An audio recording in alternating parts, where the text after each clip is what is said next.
Hey everybody, welcome back to your favorite schools podcast, your PACE podcast at Central Valley Charter Schools.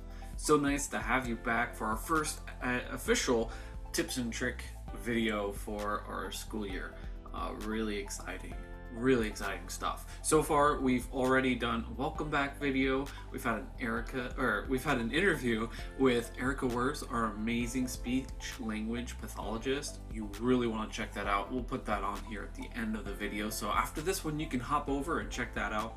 And we already have a brand new Math Busters podcast with our very own Dr. James, where we're kind of making math fun, right? We're breaking down everything that is math and making it more manageable and honestly even kind of fun. So really cool series for you to check out.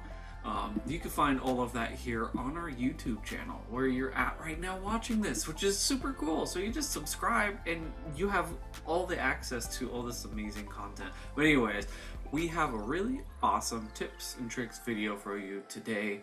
We're kind of talking about work-life balance. So what does that mean, and what maybe does that look like? So when we talk about work in life, right, we have two separate things, right? Work is our job, things that we're doing to when we earn money. When we go to work, maybe we're going in person. I have the pleasure of working from home, which kind of makes that balance a little more difficult, a little trickier. But sometimes we work, whether it's at a restaurant or an office or something like that, we have our work life, right? Everything that we're doing at work, our coworkers, the people we meet, the customers we're taking care of, the job that we're doing, the skills we need.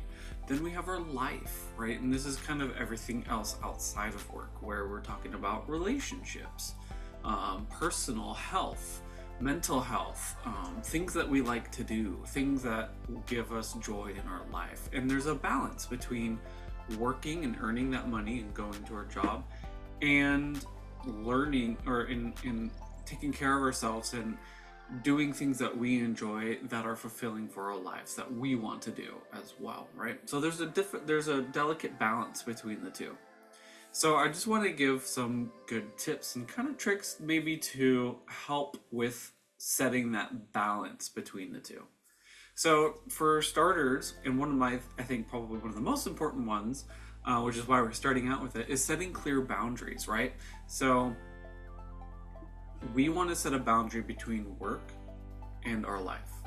And what that might look like is looking at our work hours, defining those work hours and sticking to them. So let's say, for example, I work in person, right? I used to work at a Subway, so I like to use Subway as an example. So I work at Subway, right? Maybe I work a nice 9 to 5 shift. I have some breaks and lunch in there, right? And just kind of a typical hour. After 5 o'clock, I'm done, right? Assuming I don't need to stay late or anything like that. After 5 o'clock hits and I'm out, I'm clocking out, I am leaving work, I'm done.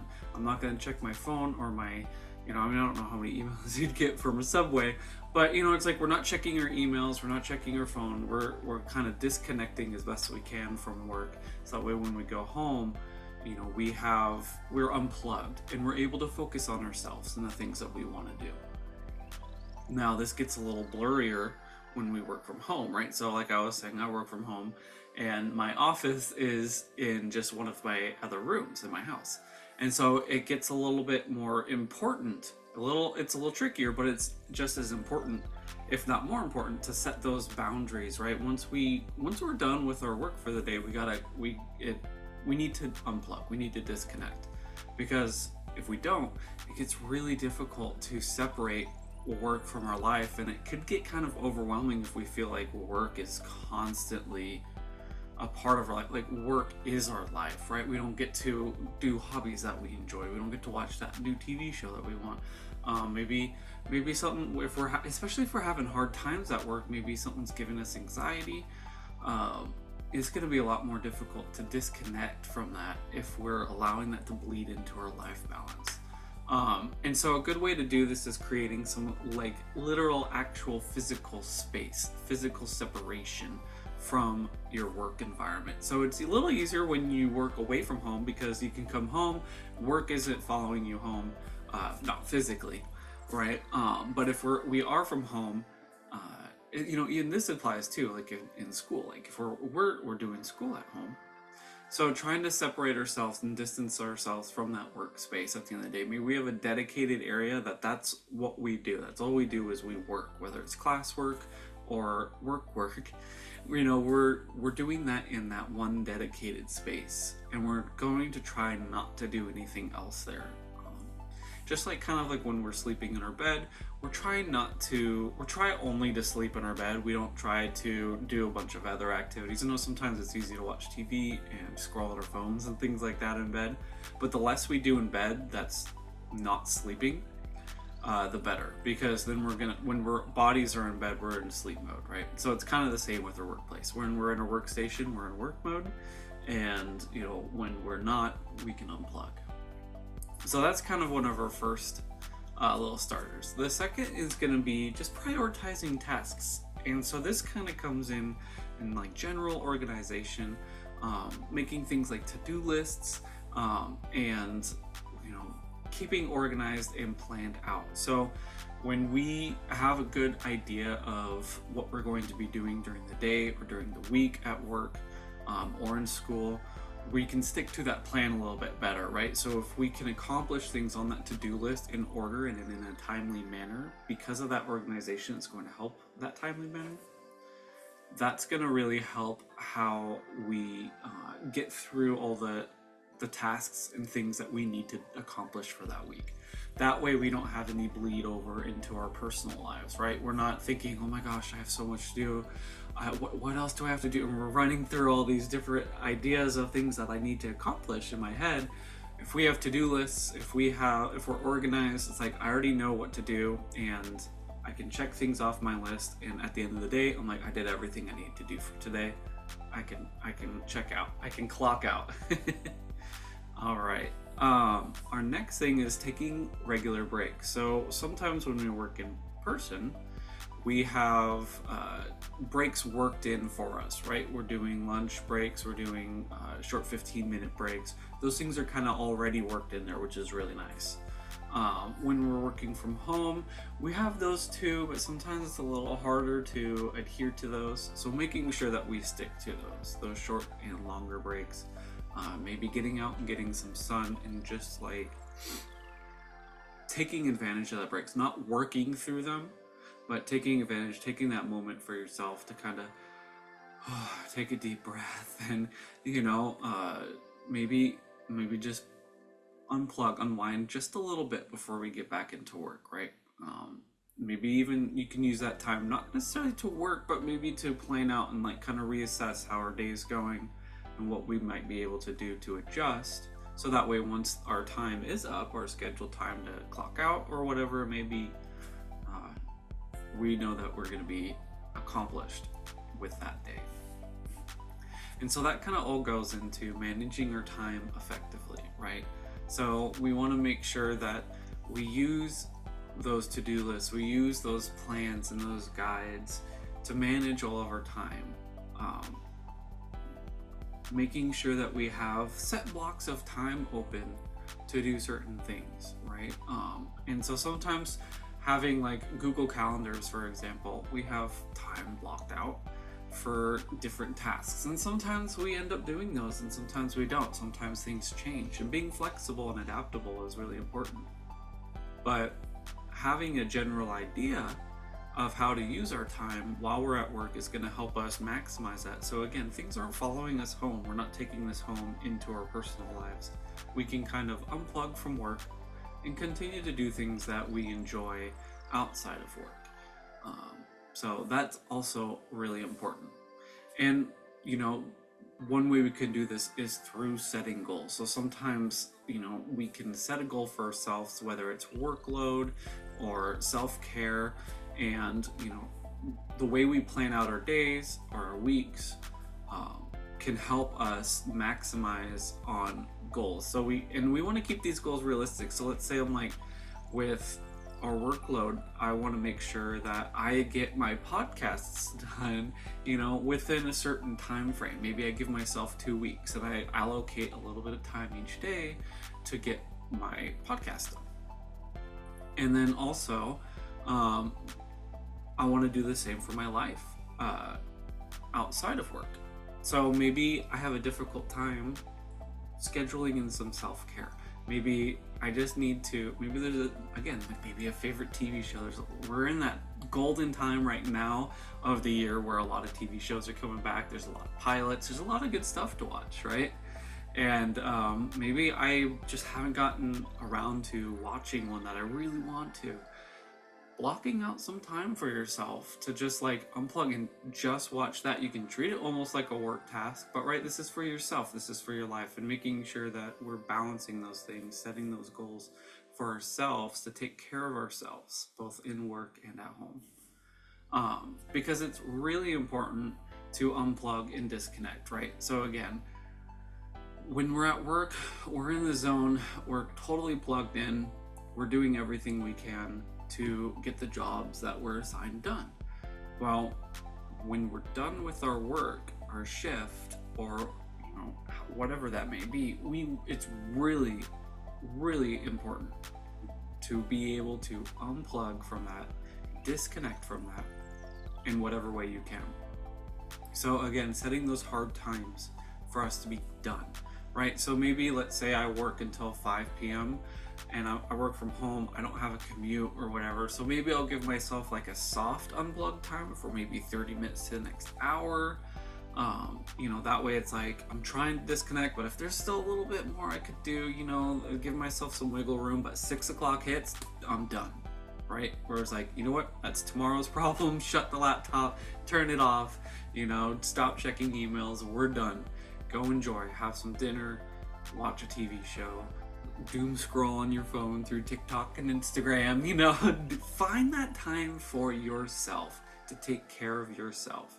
Because if we're working and working and working, we're gonna have burnout, and burnout is not gonna be good for us, because it's a really quick way to just get burnt out of our job and just kind of feel hopeless and exhausted and tired. And so that hard unplug time is really going to be helpful for us to kind of keep our bodies and our minds going when it comes to work. And sometimes if it's possible, I know sometimes things blur with our phones, you might have your work email on your phones, but maybe try to keep those things separate as best you can, right? Maybe even if it means uninstalling your work email from your phone, you don't have to do that. That way it's only on your computer. So when you're at your designated space we were talking earlier, that's the only place you can check your emails. Or you could do, sometimes what I do is maybe just hide it as far, make it really difficult for you to have to go through, search through and find. That way it's you don't mindlessly open it. Right? Sometimes we're just sitting there clicking on things on our phone. We open every app that we open throughout the day. You make it really difficult to find. You'll be more aware of what you're going to search for, and it's easier to talk yourself out of it. Another good way to kind of help with that work-life balance is, especially more on the life side, is kind of finding time to engage in some type of physical activity. So exercise and movement is really important for our bodies and our minds and kind of our emotional state, and making sure we have time for that in our personal lives is really important, but also, it's something that we can incorporate in our work life as well. Not necessarily in every situation, but in some. For example, sometimes you'll be up on your feet already, depending on what kind of job you have. So that's kind of integrated in there, which is nice. But maybe for an office job or something where we're sitting, we're kind of sedentary for most of the day, finding time to maybe stand just for an allotted amount of time, maybe 15, 30 minutes. Finding time to walk, right? Incorporating those little things not only gives your body the ability to exercise and kind of create those endorphins through that, but also, kind of down the lines of those endorphins, there's a sense of pride and accomplishment when you work out and you take care of yourself. You have something to be proud of yourself at the end of the day, right? You're like, I had a really tough day at work, but I came home and I did this walk for 30 minutes and I feel great about myself. I did something for me that I wanted to do. I can control this as well. Like at work, sometimes a lot of things happen that are outside of our control, and that can be really stressful. But knowing that it's like, I'm gonna do this walk, it might be tough, especially on a day we really don't want to do it, but I do it, and I'm really proud of myself. I set my goal, I accomplished it. It was something that I could control, and I did it, and it's done, and it's part of my life balance on the outside of work, and I did something for myself.